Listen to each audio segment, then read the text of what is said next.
Bismillahirrahmanirrahim. Assalamualaikum warahmatullahi wabarakatuh. Perkenalkan, nama saya Aldian Firdaus, NPM 10050501677, akan mempresentasikan hasil penelitian skripsi saya yang berjudul Studi Komparasi Kepuasan Pertemanan dan Subjektif Wellbeing saat COVID-19 Remaja Panti Asuhan di Bandung.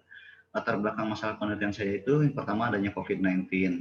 Diketahui bahwa pada tahun 2019 ditemukan sebuah virus yang bernama COVID-19 di Wuhan, Cina. Dan pada tahun 2020 sudah ditetapkan menjadi sebuah pandemi global oleh WHO. Dampak yang dirasakan bagi anak remaja panti asuhan adalah sebelum COVID-19, anak remaja panti asuhan lebih banyak menghabiskan kegiatan dan waktunya di luar lingkungan panti asuhan. Namun ketika terjadi COVID-19, anak remaja panti asuhan lebih banyak menghabiskan waktu di dalam lingkungan panti, sehingga kesempatan untuk berinteraksi dengan teman-temannya menjadi berkurang.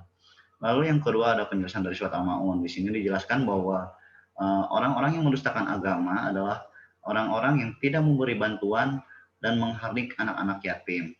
Sehingga kita sebagai umat Islam dianjurkan untuk bisa memberi pertolongan kepada anak-anak yang tinggal di dalam panti asuhan. Lalu penelitian mengenai kepuasan pertemanan dan SWB. Penelitian-penelitian yang dilakukan di Eropa mendapatkan hasil bahwa anak-anak yang tinggal di lingkungan panti asuhan memiliki tingkat SPB yang lebih rendah dibandingkan anak-anak yang tinggal dengan keluarga yang utuh. Selain itu, semakin bertambahnya usia, anak-anak remaja panti asuhan, tingkat SPB-nya semakin menurun. Lalu penelitian di Indonesia mendapatkan hasil bahwa adanya pengaruh dari kepuasan pertemanan terhadap tingkat SPB anak-anak remaja di panti asuhan. Selain itu, anak-anak remaja panti asuhan sering mengalami pertengkaran dengan sesama anak panti lainnya, sering merasa dikucilkan, dan lain-lain. Lalu ada identifikasi masalah menjadi 3 poin. Yang pertama, bagaimana subjective well-being pada anak remaja panti asuhan pada sebelum dan saat COVID-19. Lalu yang kedua, bagaimana kepuasan pertemanan dan anak remaja panti asuhan pada sebelum dan saat COVID-19. Yang ketiga, apakah ada perbedaan kepuasan pertemanan dan subjective well-being sebelum dan saat COVID-19 pada remaja panti asuhan di Bandung. Tujuan dari penelitian ini adalah untuk melihat perbandingan kepuasan pertemanan dan subjektif well-being pada anak remaja panti asuhan di Bandung pada sebelum dan saat pandemi COVID-19. Tinjauan teoritis, kepuasan pertemanan merupakan persepsi seseorang mengenai kualitas secara keseluruhan mengenai hubungannya dengan teman-temannya.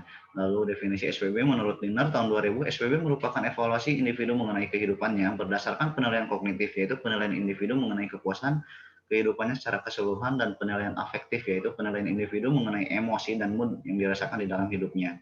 Lalu ada panti asuhan. Panti asuhan adalah suatu lembaga usaha kesejahteraan sosial untuk anak terlantar dengan memberi pelayanan untuk menggantikan orang tua atau keluarga anak yang bertanggung jawab untuk memenuhi kebutuhan fisik, mental, dan sosial, serta memberikan kesempatan untuk pengembangan kepribadian sesuai dengan yang diharapkan sebagai bagian dari generasi penerus cita-cita bangsa. Metode penelitiannya, metode yang digunakan adalah komparatif, yaitu membandingkan variabel yang sama pada tahun yang berbeda. Variabel yang dibandingkan adalah kepuasan pertemanan dan subjective well-being pada sebelum COVID-19 dan saat COVID-19. Lalu alat ukur yang digunakan merupakan alat ukur yang berasal dari Children's Wood, yaitu Children's Wood Subjective Well-being Scale atau CWSWBS, dan kepuasan pertemanan yang sudah diadaptasi ke dalam konteks Indonesia dengan mengikuti pedoman adaptasi alat ukur lintas budaya dari Borua Lobo et al. 2019. Hasil penelitian menunjukkan sampel berjenis kelamin perempuan sebanyak 60,8% dan sampel laki-laki 39,2%. Karakter usia rata-ratanya 17 tahun. Lalu hasil yang kedua menunjukkan bahwa secara umum SWB dan kepuasan pertemanan tidak terlihat perbedaannya pada tahun pertama dan tahun kedua. Namun jika dilihat dari faktor-faktor yang mempengaruhinya, faktor yang mempengaruhi kepuasan pertemanannya, terlihat di sini bahwa saat COVID-19 terjadi penurunan faktor-faktor kepuasan pertemanan dibandingkan sebelum COVID-19. Lalu hasil yang ketiga menunjukkan bahwa tidak ada perbedaan signifikan antara SPB tahun 1 dan tahun 2 dan kepuasan pertemanan tahun 1 dan 2. Namun pada faktor-faktor pertemanan terdapat perbedaan signifikan. Dapat terlihat dari faktor teman-teman baik kepadaku dan teman support kepadaku, sedangkan faktor lainnya tidak terdapat perbedaan signifikan. Kesimpulan, secara keseluruhan kepuasan pertemanan dan SPB pada sebelum dan saat COVID-19 tidak ada perbedaan signifikan. Namun jika dilihat dari faktor yang mempengaruhi, kepuasan pertemanan membuktikan bahwa faktor teman baik kepadaku dan teman support kepadaku memiliki perbedaan signifikan. Dilihat dari hasil faktor kepuasan pertemanan pada sebelum dan saat COVID-19 membandingkan skor min, terlihat bahwa adanya penurunan pada saat COVID-19 terjadi. Saran bagi anak remaja panti asuhan diharapkan untuk tetap bisa mempertahankan keakrabannya dengan teman-temannya di dalam panti asuhan. Lalu yang kedua, bagi pengelola panti asuhan, dengan mengetahui hasil dari penelitian yang sudah dilakukan, diharapkan agar pengelola panti asuhan kedepannya bisa memberikan kesempatan lebih banyak kepada anak remaja panti asuhan untuk bisa menghabiskan waktu bersama, seperti mengadakan kegiatan-kegiatan yang bisa membuat anak remaja panti asuhan berkumpul dan berinteraksi. Sekian dari presentasi saya. Wassalamualaikum warahmatullahi wabarakatuh.